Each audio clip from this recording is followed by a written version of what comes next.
Hello everybody, my name is Girlbites, and today we're going to be doing the Grayscale challenge. Keep in mind that I'm not a Warrior Cats channel. I've been doing a lot of content about Warrior Cats, but I also like Legend of Zelda and Pokemon and things like that. Please don't think I'm just a Warrior Cats channel. If I were, I assure you, my persona would not be a squirrel. I'd probably be like a cat. Like, who knows, maybe I would be Pride Heart, you know? I'm just a furry YouTuber who just does videos on whatever. That being said, here we are doing the Grayscale challenge with my main Warriors OC, Pride Star. If you're interested in her story, I have a lot of OC discussions that involve her. Of course, there's the OC discussion Pride Heart. That one's a lot more lighthearted. There is, like, sad parts of her story that I take a bit more seriously in that video. But for the most part, it's a very silly video. Then we also have OC Discussion Shade Song, who's the main antagonist of the story. That one I took a lot more seriously. So if you want to check it out, you can go ahead. And I just uploaded a video on Pride Star's second love interest named Miracle. So, just if you want to know more about this character, you can go watch those. Now on to the actual, talking about the speed paint. Here I'm doing some coloring. What I always do is just color the whole thing with one solid color so I can see all the little itty bitty spaces that's left out. After that, I preserve the opacity and then start actually choosing the colors. I do have Pride Heart's reference sheet up here, but worry not, I did not color pick. What I did was that I just had the reference sheet there to see the design, and I moved the color wheel randomly and just tried my best to match the tone that the color had in her design. I'm not sure if that makes any sense whatsoever, but hopefully you see what I'm trying to get at. How boring would it be if I just color picked everything? No point in making a grayscale challenge after that, you know? But yeah, right now that's all I'm really doing, just grabbing the tone of the colors. I swear they're not going to be the same colors. I swear, please. The grayscale challenge is still making funky colors, I swear. And we also notice that this character has scars here, while she doesn't in her reference sheet. You should watch the videos, just saying, but if you did, you know. She's a little bit traumatized, whoa. On the other side of her face, she's lost a lot of fur and she doesn't have an eye, but I think I might flip this piece of art, to be honest. Unsure if I want her missing eye to be on her left side or right side. But I'll think about it. I have time. But yeah, right now I'm just coloring a whole lot. That's all I'm really up to. I also mentioned this in one of my community posts on my YouTube.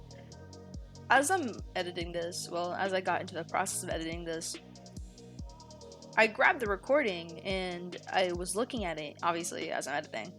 And I thought to myself, this is weird. Why is it gray? Where's the color? Did my file get corrupted somehow?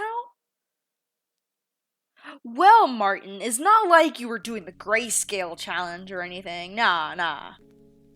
I'm a little stupid sometimes. So anyway, here I am, struggling with the stripes on her face. They kind of killed me inside a little bit. Pride Heart, or Pride Star, or whatever the frick you want to call her, is probably the character design that I am the happiest with in my warrior story. I love how she turned out. The symbolism of the heart marking being slashed like that, I really like it. Do you guys like it? I really like it. Having a character have a good character design and like loving that character is probably like one of the best feelings in the world. Spending so much time just doing little doodles of them on like your homework or something.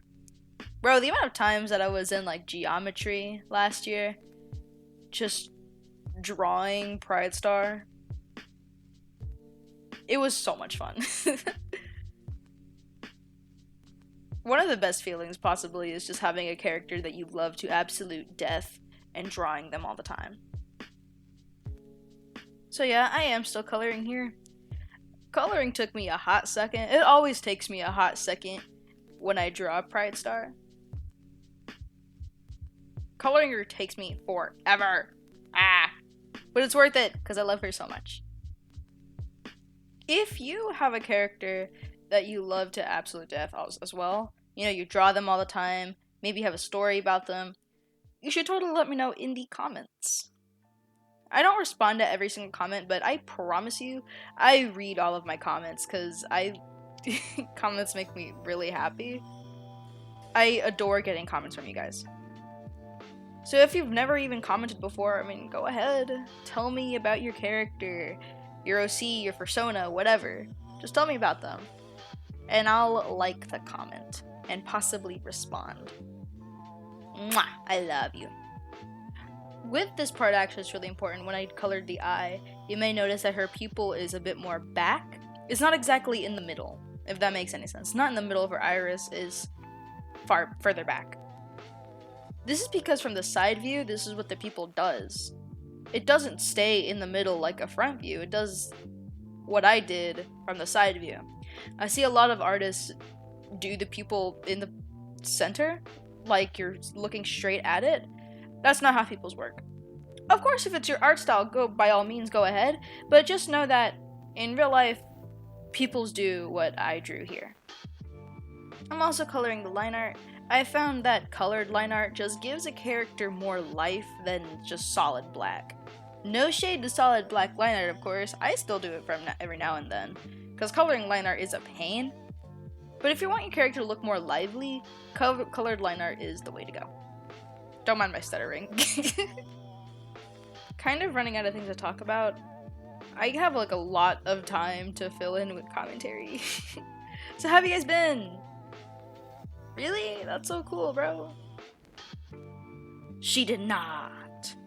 No. I can't believe her. Go beat her. Squirrel bites does not condone violence. Don't do the violence things. We're finally starting the shading! Freaking finally, it only took us forever. But yeah, you'll notice like some scribbles every now and then. I do that just to check how the color interacts with the colors I've already laid down. And you'll also see me playing around with some brushes. I quite like the first brush. I kind of wish I stayed with it now that I'm looking back at it. But past Martin decided that that brush was too stinky. So I'm using the basic brush I always use, which is the G pen. Should have stuck with that other brush though, it looked pretty cool. An important thing to note when you're shading is the light source. I used to not really care that much for the light source, and if you don't want to care about the light source, don't care about it then. But for those of you who do care about the light source, all you really got to think about is if light is coming from, say, the left, would the shadows be on the left side where the light is shining? No, they would be on the right. Hopefully that makes at least an ounce of sense. But shadows aren't going to be where the light is shining. You know what is going to be where the light is shining? Light. I know, it's very surprising. But yeah, here we are shading. Just doing some shading things, playing around with what looks good and what doesn't. Shading's cool, I guess. It's not exactly my favorite part of drawing. To be honest, my favorite part of drawing is probably just the sketching. And, you know, the final product. But at least it looks nice. Shading does in fact look nice. My art looks a lot better with shading on there.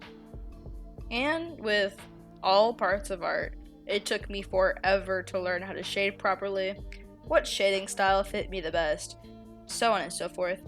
If you feel like you're bad at shading, there is absolutely no shame in that. I was also bad at shading once too. What's important is to just practice. For me, the shading came very naturally to me as I practiced, but maybe you're more of a study improver. Study how shadows look in real life, you know? But there's absolutely no shame if you don't think that your shading looks good. Just keep practicing and you'll get there, bro. You'll get there. Along with all parts of art, if you feel like your art is bad, firstly, there is no bad art. But if you feel like your art is bad, it will get better if you practice. It's not going to get better if you just quit. And there you go, Martin's Emotional. What? Martin's motivational spiel of the week. I hope you guys enjoyed it. Man, now we're just doing the shades. Whoa. I know, very shocking. Well, it looks like we're done with the shading because now we're doing the lighting. And lighting is not something I did for a very long time. With a lot of my old art, you'll see shadows, but absolutely no light. Which is a thing that a lot of people do. Though if you're looking for an easy way to make your art look more lively, I would suggest try out lighting. Shading is cool. Not gonna lie about that. Shading is very cool. Lighting makes the shading look even better. At least from my experience. Here I'm just testing out some lighting on the ears. I don't remember if I kept that lighting or not, but it looks really cool. I hope I kept it. But here on the ear tufts, I very vividly remember I did not like how they looked on the ear tufts. By the ear tufts, I mean like the little bits of hair inside the ears. You know what you're looking at right now. I gotta stop assuming that you're dumb. You know what I'm talking about, obviously. I'm really happy with how my art has come by. I might do like a old art redraw type thing. If you're interested in that, oh my goodness. If you're interested in that, do let me know. It will, in all honesty, be a Warrior Cats piece. I'm not a Warriors channel, I swear. I promise I'm not a Warriors channel. I just really like Warriors. And there's also just this piece of art that I've been really wanting to recreate for a long time. It's of Gray Stripe and Silver Stream. I promise I'm not a Warrior Cats channel. Please believe me. Though if I did get lumped in with like Blixamy or Tennille Flowers, if that's still her name. I remember she changed it for some reason. But if I get lumped in with those, I don't mind at all. Because they're pretty cool. I love them to absolute death. Moon Kitty is so cool. I love Moon Kitty. But I'm not a Warrior Cats channel. Please believe me. I'm just a simple furry, you know? Animal talk, I go, whoa! Continuing some lighting. Yeah. There's not much to say about the lighting. But, you know, we're doing the lighting. We're doing the cool lighting stuff. Wow! Sorry if there is some pauses. If you were here, you would understand how difficult it is to do active voiceovers if it's not like a story time. Which my story time video didn't do crazy good, but in all honesty, I might make another one. If I did do another story time video, it would probably be about a high school bully who was my chemistry teacher. Whoa. Let me know if you want to hear about that, because man, that guy sucked. My main bully in high school was my chemistry teacher, and he sucked. So yeah, do let me know if that is a video you'd be interested in seeing. But don't be afraid of all chemistry teachers just because I said that. There are cool chemistry teachers out there. I was just very unlucky, and mine was so mean to me. I just noticed that the title would be super clickbaity. It would look like one of those really dumb storytime animations. My high school teacher was my bully. Whoa. Here we are doing the background. I just like grabbed a random color and then airbrushed some. Put some layers on multiply, some on overlay, you know what I'm saying. And that's basically just what I did for the background. Very simple, nothing crazy. Just a normal little background with some lighting in there. Some shading. This speed paint was a fun journey to go through with you guys. Now we start with the signature, because it's my art, and we are done with the art! Woo! Let's take one good look at all its gray details. There it is, in all its glory. Here we are, and we are done with the art! Wowee! You guys ready for the grand reveal of what it looks like? I don't think you're ready. I honestly don't think you're ready. I don't think you're ready. I'm playing with you. Here it is. I was with my boyfriend when I did this grand reveal, and I showed it to him, and my first reaction was, it's ugly. But he went like, no, it's really cool. Look at this. It's so cool. What? And all honesty, think it's kind of cool too. It took some convincing, but I actually kind of really like it. These colors I would never think to use together, like ever, but they work weirdly well. But what do you guys think of it? Do you like it? Do you not like it? It's cool if you don't like it, no worries. But I mean, you know, what do you think? What do you think? What do you think? Thank you so much for watching. If you liked the video, please comment as that helps with my reach. And of course, like and subscribe. Goodbye. I love you. Stay safe. Mwah.